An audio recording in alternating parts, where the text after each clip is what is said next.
bincang soalan yang berkaitan dengan penyelesaian masalah dalam topik trigonometri. Okey, kita tengok soalan pertama. ABC ialah sebuah segitiga bersudut tegak dengan BCD ialah garis lurus. BCD adalah garis lurus. So sekarang soalan dia, cari nilai sin X dan sudut bagi Y. So dalam soalan ni sebenarnya dia ada dua kehendak soalan. So kita settle one by one. So first of all, kalau kita nak cari sin X, kamu kena tanya sendiri dulu. Okay, kalau saya nak cari sin X, apakah syarat yang kita perlu dapat dulu? Okay, so X ada di sini, ini ada sudut yang kita nak cari. So sebab ini adalah segitiga bersudut tegak, so kita tahu sisi yang terletak di arah yang bertentangan dengan X ini kita panggil sisi tentangan. Okey, panjang dia adalah 12 cm. Okey, lepas tu sudut yang kita nak cari itu dia bersebelahan dengan apa? Dia bersebelahan dengan sudut tegak ini. So maka sisi di sini kita panggil sisi bersebelahan. Dan ada satu lagi. Okey, sudut tegak di sini. So, sisi yang bertentangan dengan sudut tegak ini adalah sisi yang paling panjang. Kita panggil hypotenuse. Okey? So, senang saja kita ikut teknik yang seajar tu. Sin X. So, kalau nak cari sin, so kita guna konsep apa? Saya takut hantu. So, takut kamu dah tahu nilai dia adalah 12. Hantu yang H ini sebenarnya adalah AC kamu. Kalau tak, kamu letak H pun tak apa. Sebab kamu ada tulis di sini, kita faham. H tu adalah hypotenuse yang kita nak cari. Okey. So, maksudnya kalau kamu nak cari sin X, kamu kena tahu H hypotenuse ini dahulu. Okey. So, macam mana kita nak cari H? Hypotenuse. Okey, sebab hypotenuse adalah sisi yang paling panjang, maka kita guna Pythagoras theorem. Kalau saya nak cari sisi yang panjang H ini, macam mana saya nak buat? Saya kena ambil sisi yang pendek, 5. Saya kena kuasa duakan dia. Lepas tu kena campur dengan satu lagi sisi yang pendek tu. Okey, saya dapat 12. Okey, kuasa 2. Lepas tu, kalau lepas dapat jawapan, kita letak punca kuasa 2. Masih ingat kan? Kalau nak cari seulang sekali lagi, kalau nak cari sisi yang panjang, saya kena ambil yang pendek kuasa 2, campur dengan satu lagi yang pendek kuasa 2. Lepas dapat jawapan, kita punca kuasa 2 kan dia. So, dari sini kamu tahu, okey, boleh tekan kalkulator lah. 5 kuasa 2 dapat, 25. Yang ini kamu dapat 144. So, sebenarnya kita dapat apa? Kita dapat punca kuasa 2, 169. Maka jawapan dia sama dengan 13.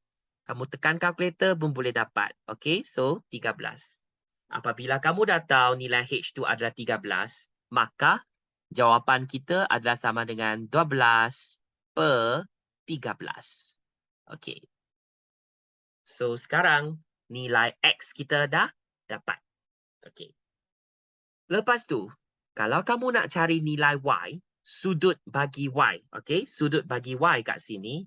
So, first of all, kamu kena tahu dulu sudut di sini tu berapa. Kan? So, kalau kamu nak cari sudut ini, so first, kamu juga kena tahu sudut X tu berapa.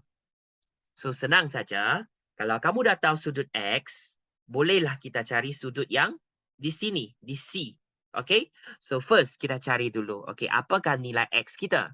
Okay, sebab kamu dah tahu sin X sama dengan 12 per 13. Maka, sudut X kita adalah sama dengan shift sin. Okay? 12 per 13. Okay? So, kita just tekan kalkulator. Keluar sana. Kita keluarkan kalkulator. Okay. Masih ingat kan? Macam mana kita nak tekan kalkulator? shift sign. So shift sign. Jangan lupa sebab pecahan kamu kena letak kurungan 12 per 13. Tutup kurungan. Dapat jawapan apa? Okey, so jawapannya 67.38. Okay. 60. Okey, jawapan tadi itu adalah 67.38. 67.38. Okey, ini jawapan kita. Okey. So seterusnya, kalau kamu dah tahu nilai X kamu, okey, boleh tak kita cari nilai sudut ACB? Okey, sudut bagi ACB. Ingat bila kita tulis sudut, okey, kalau kamu nak cari sudut di C kan, sudut dia bentuk di C, jadi kita tulis sudut ACB. Kita tulis macam tu. So nak cari sudut ni macam mana? Sebab kita tahu segitiga sudut dia mesti 180. Okey, sudut dalaman dia semua campur sekali mesti 180. So kalau saya tolak dengan 90 di sini, saya tolak lagi yang nilai yang kita cari tadi 67.38 darjah, maka jawapan kita akan dapat apa? Tekan kalkulator.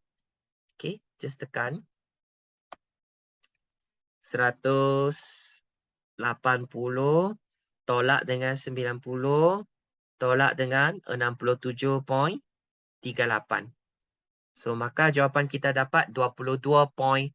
22.62 darjah.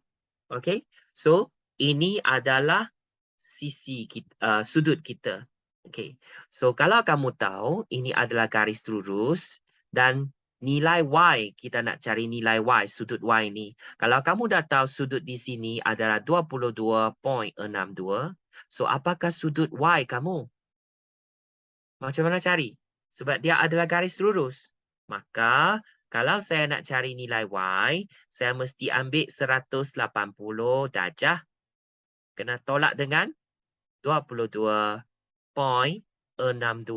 darjah. Okey, so just tekan kalkulator. Apakah jawapan yang kamu dapat?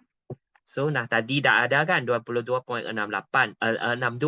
So, 180. Saya just tolak dengan jawapan, answer tadi tu. So, kita akan dapat 157.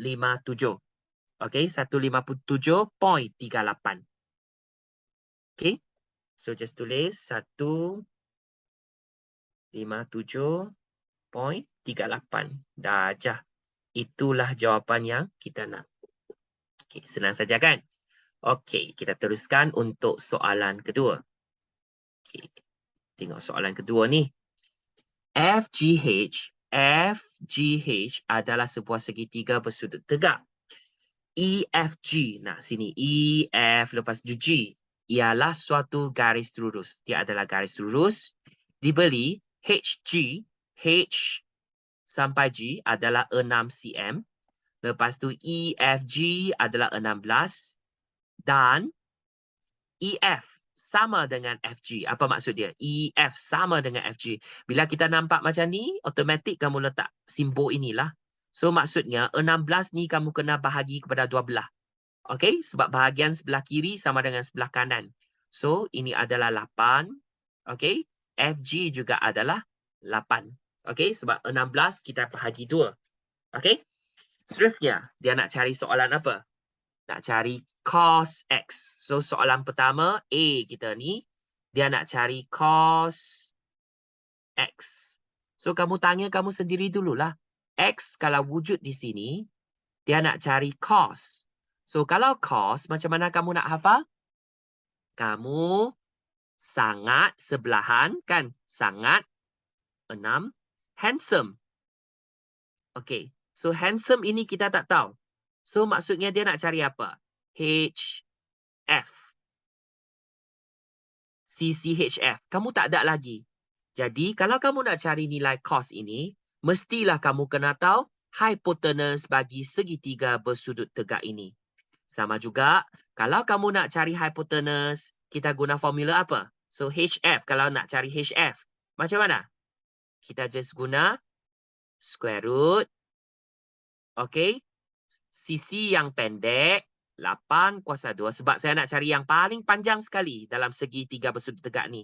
Saya ambil yang kecil, kuasa 2, campur dengan satu lagi yang kecil kan? So, dua-dua kena campur sekali. So, kuasa 2. Okay, 8 kuasa 2 tambah 6 kuasa 2 dapat jawapan puncak kuasa 2.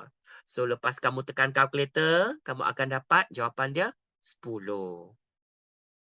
Okay, so setunjuk dalam kalkulator lah. Okay, macam mana kita nak tekan?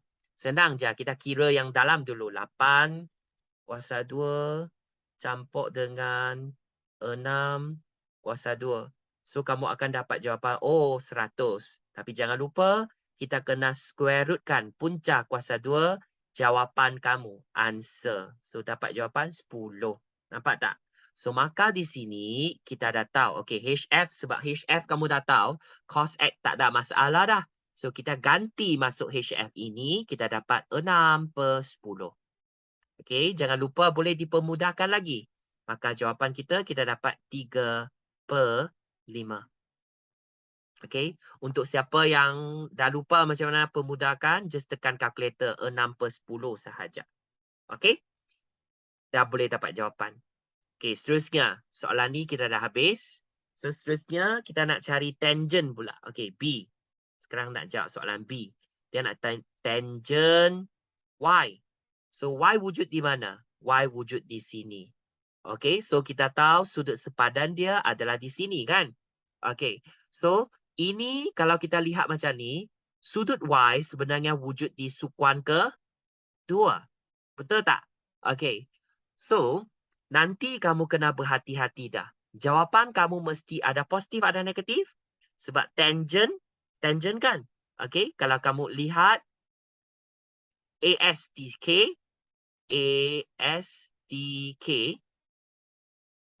bila sudut kedua, untuk tangent ini, jawapan kamu mesti negatif. Betul tak? Okey, hanya sin saja yang positif. So, tangent untuk Y ini, jawapan mesti ada negatif. Kamu boleh letak dululah. Okey, so macam mana saya nak dapat jawapan? So, saya tengok sudut sepadan dia. Okey, ikutlah konsep yang kita hafal tu. Tangent tu tarik tentangan satu sebelahan. So, maksudnya 6/8. Okey, hanya apa perbezaan dia? Sebab saya cari sudut sepadan dia. Saya dapat 6/8. Tapi Y ini dia terletak pada sukuan kedua. Sudut dia adalah sudut yang di sukuan kedua. Maka jawapan kamu mesti ada negatif. Okey, so apakah jawapan kamu? Negatif sebab boleh ringkaskan lagi. 6 boleh bahagi 2, kita dapat 3. 8 boleh bahagi 2 juga dapat 4. Maka jawapan dia adalah negatif 3/4. Senang kan? Okey. So, seterusnya kita tengok soalan 3. Okey, macam mana? Dalam rajah di bawah, FGHI ialah satu garis lurus. Diberi panjang EH. So, ini EH. E sampai H adalah 13. GH. G sampai H adalah 12. Dan GEH. Nah, ini kena tahulah. E di tengah-tengah, maka sudut kamu, sudut bagi GEH. GEH yang inilah 58 darjah. Hitung nilai. Dia nak cari nilai apa? So, kita tengok dulu cos X. So, bila kita tengok cos X saja, dia nak cari nilai X saja. Okey, X wujud di sini. Okey, dia wujud di sini. So, kamu kena tanya kamu sendirilah. Kalau dia X wujud di sini, memang dia terdapat sudut ini adalah sudut di sukuan kedua. Betul tak? Dia dah lebih daripada 90 darjah. Maka, kalau soalan dia nak cari cos X, okey? Cos kamu tu di sukuan kedua adalah kita tahu ASTK kan? Atau ASTC. So, di sini hanya sin saja yang positif. Tapi soalan nak cari cos, maka jawapan cos X kamu yang di sukan 2 itu mesti ada nilai negatif. Okey? Mesti ada nilai negatif. Lepas tu, kita guna sudut ini untuk membantu. Sebab sudut di sini adalah sudut apa? Sudut yang bertentangan, sudut sepadan dengan X. Okey? So, kita guna sudut sepadan ini untuk cari cos X. So, kalau cos kamu sangat sebelahan handsome. So, nilai dah ada. 12 adalah sebelahan handsome adalah 13. Okey, sekali lagi, kamu sangat sebelahan handsome H. Okey, untuk segitiga ini. Sudut bersudut tegak ini. Okey, so jawapan kita negatif. Kita dapatlah negatif 12/13. Jawapan betul macam tu. Senang kan? Okey, so sekarang kita tengok lagi soalan tangent X pula. Okey, tangent X. Okey, kalau dia nak cari X, first, kita kena buat apa dulu? Sama juga, kamu kena check tangent X. So, first kita kena check. Check apa? Kena tahulah ASTC tu. Kan? ASTC atau K, cos. Kan? Okay, so X ini adalah sudut pada sukuan kedua.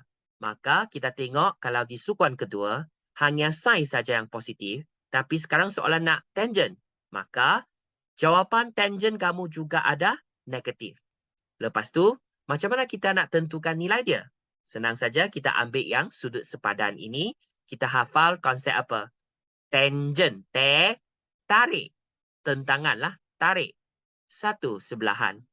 Maksudnya, T ini kan adalah EG kita. Kita kalau nak dapat jawapan, dia adalah EG, tentangan, tarik, tentangan EG, per dengan 1. So, 12.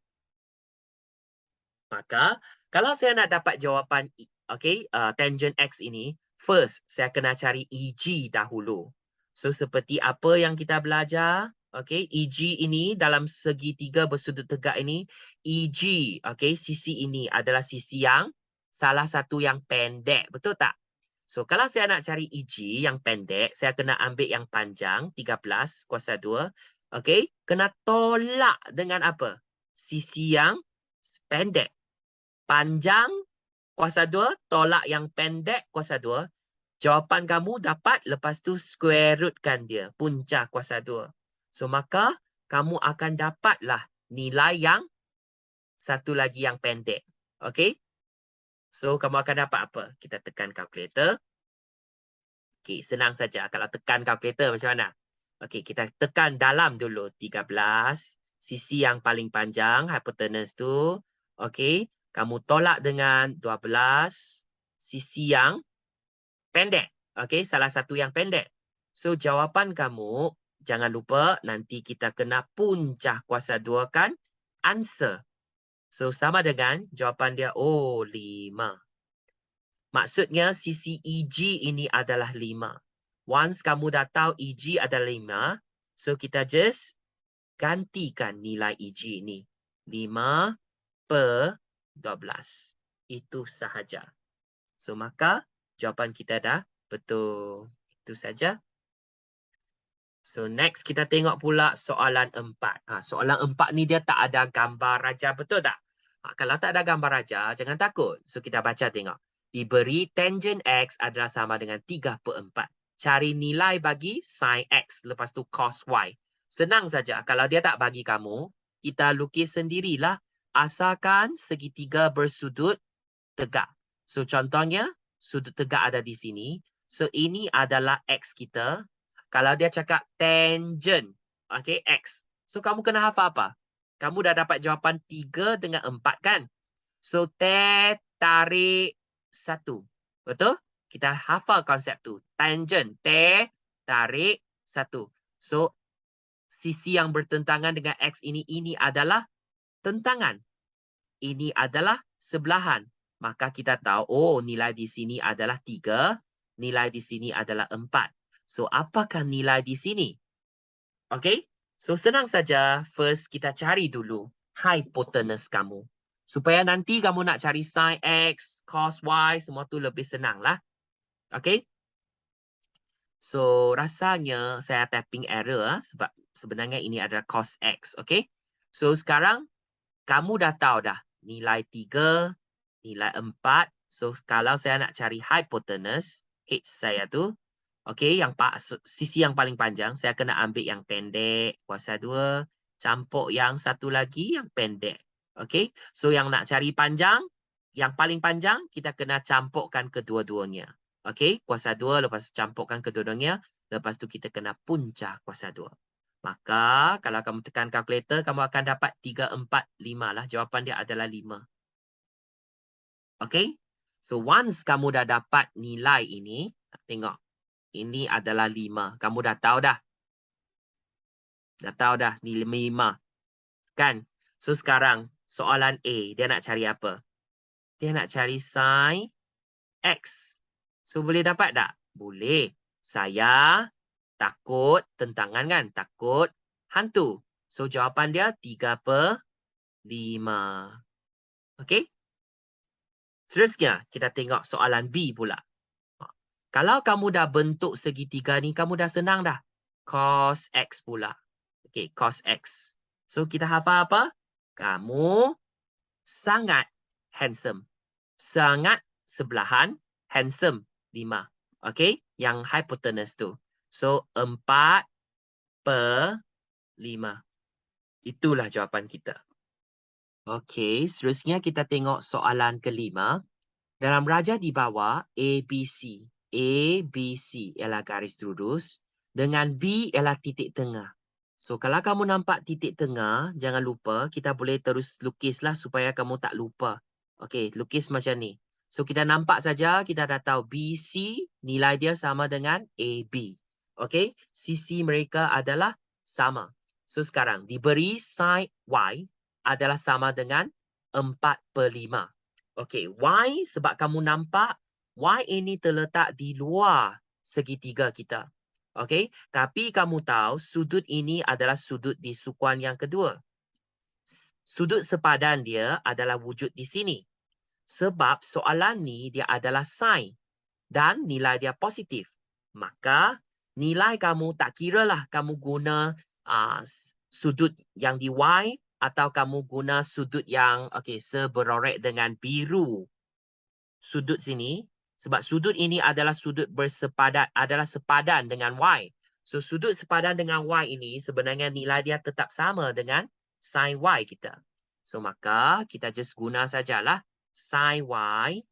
Kita boleh guna sudut di sini. So, sin Y, nilai dia mesti sama dengan apa? Hafal formula kita. Saya takut tentangan hantu. H hypotenuse kat sini. Maka kita ambil 8 bahagi dengan, hypotenuse ini kita guna line BD. So, kita guna BD sebab BD itu adalah panjang sisi BD kita lah. 8 kena bagi dengan BD. So, kalau saya nak cari sin Y, macam mana nak cari? Dia dah bagi kamu dah sin Y sama dengan 4/5. So, kita sebenarnya untuk step ni, kita just bandingkan sahaja. Macam mana? Sebab kita tahu dah, sin Y sama dengan 8/BD. So, maksudnya 8/BD sebenarnya sama dengan 4/5. Okey, masih ingat tak? Kalau kita nampak ada tingkat atas pecahan lah. Kalau kita nak pindah-pindah, nak cari BD, first kamu kena darab silang dahulu. Yang bawah kita kena darab ke atas, kan? Okey, so sekarang kamu akan dapat apa? 5 darab 8. So kita dapat 8 darab 5. Di bahagian sebelah kanan pula, 4 kita darab dengan BD. Macam tu. Betul tak? Sekarang kita nak tahu BD. Kamu nak tahu BD dulu kan? So, macam mana kita nak cari BD? So, darab 4, kita kena pindah jadi bahagi 4. So, sini 8 darab 5, kita dapat 40. Sama dengan 4 darab BD. Sebab saya nak cari tak cukup tempat lah. So, saya tulis di sini. Sebab saya nak cari BD. Maka, saya ambil 40 bahagi dengan 4. So, saya akan dapat jawapan dia adalah 10. Macam itulah cara dia. So, BD adalah 10 cm. Kita dah dapat dah 10 cm. Okey. Apakah kehendak soalan kita ni? Dia nak cari panjang ABC. Maksudnya dia nak cari bahagian inilah ABC. So, kalau nak cari ABC, first kita kena cari apa dulu? Kita kena tahu BC dahulu. Sebab sekarang, kita dah tahu nilai di sini adalah 8, nilai di sini ada 10. So, apakah nilai BC kita? Kita boleh guna Pythagoras theorem. Masih ingat tak? BC sebab BC adalah sisi yang pendek. So, maka kalau saya nak cari BC, saya kena ambil sisi yang panjang, iaitu 10 kuasa 2, tolak dengan sisi yang satu lagi, yang pendek tu, 8 kuasa 2. Dapat jawapan, kita puncah kuasa 2 kan dia. Kalau kamu tekan kalkulator, kamu akan dapat jawapan BC adalah sama dengan 6. Dapat yang ini. Habis belum? Belum. Sebab mengapa dia nak cari A, B, C? Maksudnya kamu kena ambil kalau sini 6, sini juga 6. Soalan dia nak cari A, B, C. Maka nilai kita kena ambil 6 tambah 6. Maka jawapan kita dapat 12 cm. Okey, senang kan? Itu sahaja untuk hari ini. Thank you semua.